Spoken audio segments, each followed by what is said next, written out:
what did it feel like when you started, finding those people that felt the same way as you? It felt really good. I didn't think that anyone would ever want to wear that design. Like when I made it, I was like, no one cares about this. I was kind of scared to even post it because I was posting it on my personal branding, brand strategy, and design Instagram. The first feeling was, this is scary. I might lose all of my work because I'm talking about boobs and I'm saying the word boobs. Um, Embarrassing. Like, let's start with the reality. Embarrassing, confusing, shameful. That's how it felt to start off, to start having this design or whatever gain traction, because it's about it's so personal. The story is so personal. After I got over those feelings, it felt amazing to connect with people. It felt amazing for them to email me and say, this has changed my life in a way. That having this community that no one talks about, there are not a lot of communities centered around small boobs. There are some growing now and some companies too. And then having people DM me and say, I had my implants scheduled and I shredded the papers today because I came across your message and your Instagram and this community that you started, and having pride in who you are, and mostly acceptance and knowing that you're enough. So that's been really great. And obviously all of that shame and everything kind of melted away when the community started being built. But it's scary first to start off, for sure.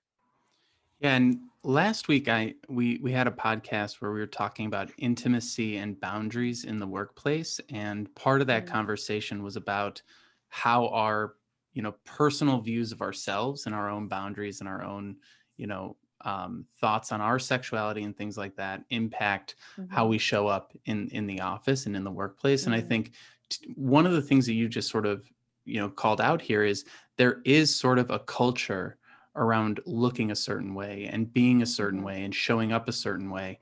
And I think there's a lot of pressure on people to conform to different standards. And, everyone has their own little bubble that they live in online, right? And so everyone's little, bubbles are different. But then you go into the office and, everyone you see online might portray success in a certain way. But I'm kind of curious, what were some of those maybe influences that you had that now you're sort of relearning or reapproaching in new ways? What were some of those influences early on that got you thinking in this direction and set you on this path? My biggest influence is Aaron James Draplin. He's a graphic designer. And he's like, I don't know if I can cuss on this podcast. Yeah. He's okay. I was just gonna say, he's no bullshit. So he's just this I believe he grew up in Detroit. He's very like working man, says it like it is, doesn't have time for bullshit, is himself 100%. And I think that he influenced me a lot. I realized you don't have to play the game to be successful, or you don't have to be a cookie cutter version of an entrepreneur or a freelancer to be successful. You can be yourself. And actually, it's more compelling when you are yourself. So obviously, Aaron James Draplin wasn't in the body positive, body neutral space in any way.